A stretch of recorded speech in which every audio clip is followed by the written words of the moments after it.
Bienvenue les parents d'ados et bienvenue les ados. Cette vidéo fait suite à la précédente où je parlais des 3 facteurs de risque. Donc la vidéo précédente, c'était le premier facteur qui est l'alcool.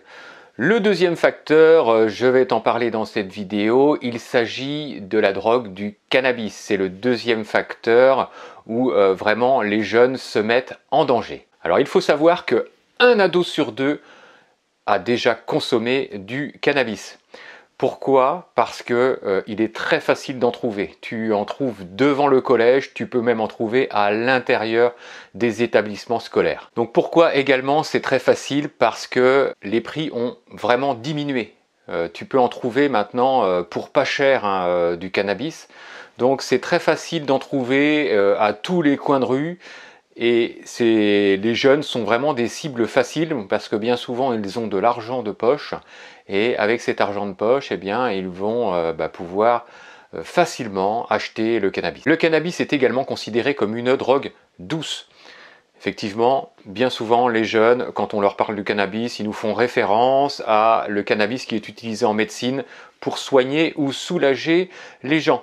Oui, mais ce n'est pas du tout la même administration et le même produit. Donc, ils trouvent que en parlant de cette manière, eh bien, ils véhiculent un message comme quoi la drogue n'est pas dangereuse. Alors de plus, la consommation de cannabis est banalisée. Pourquoi? Parce que dans certains pays, elle a été soit dépénalisée ou soit légalisée.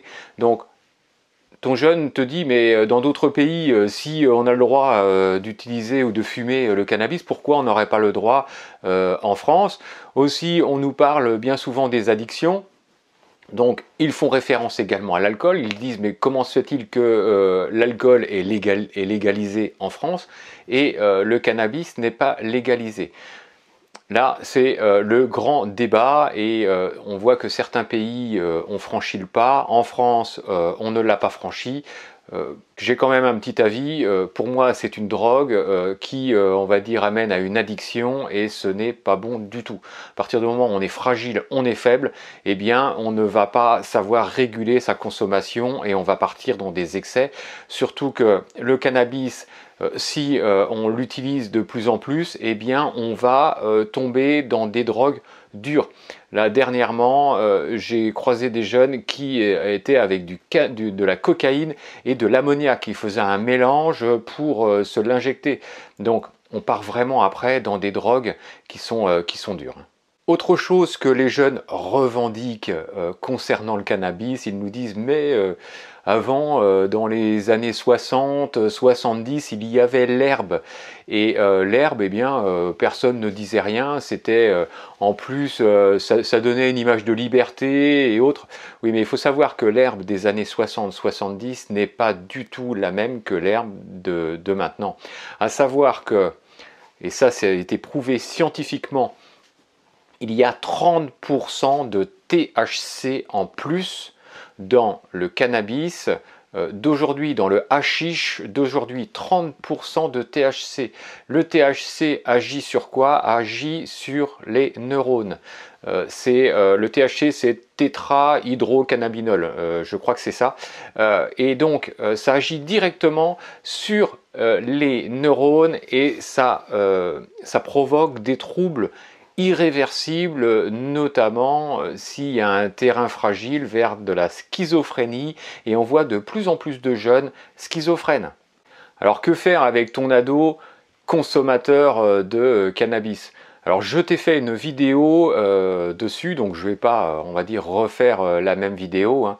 Donc si tu veux voir la vidéo concernant ton ado et ce qu'il faut faire et ce qu'il faut lui dire, eh bien tu cliques, là il y a un petit bandeau qui va s'afficher au-dessus, ou sinon je te mets le lien dans la description dessous.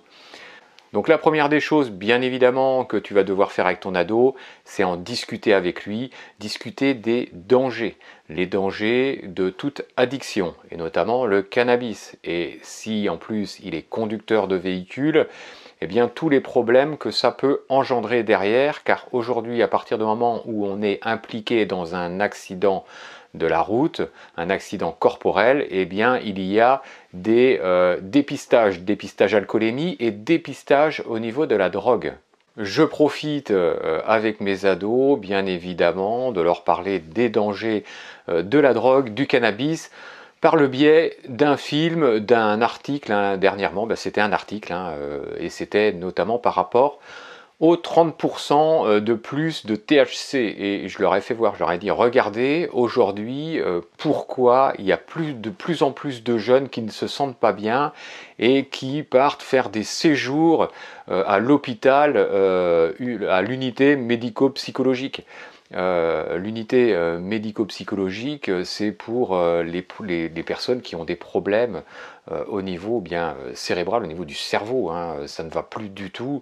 Et il y en a de plus en plus, et c'est vraiment alarmant. De plus, c'est un produit qui est interdit, donc si c'est interdit, pourquoi tenter le diable? Donc c'est interdit, donc on n'y touche pas. Si ton ado est consommateur, il a peut-être consommé en soirée, il a peut-être essayé, peut-être les miens ont essayé, on est à l'abri de rien du tout, mais si tu vois qu'il est consommateur régulier, si tu vois que quand il arrive chez toi, il a les yeux brillants, il est un peu, on va dire, sur son nuage, eh bien ce qu'il faut faire, c'est aller voir ton médecin traitant pour aller en parler avec lui.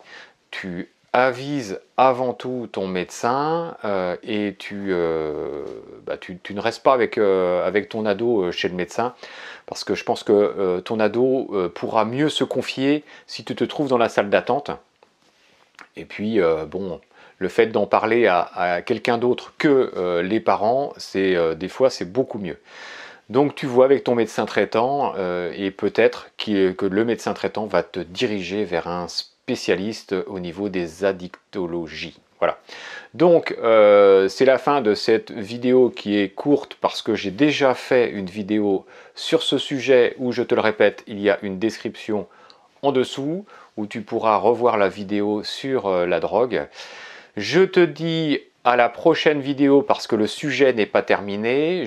La prochaine vidéo, ce sont sur les risques, les ados qui prennent des risques démesurés et qui peuvent les mettre en danger, jusqu'en danger de mort.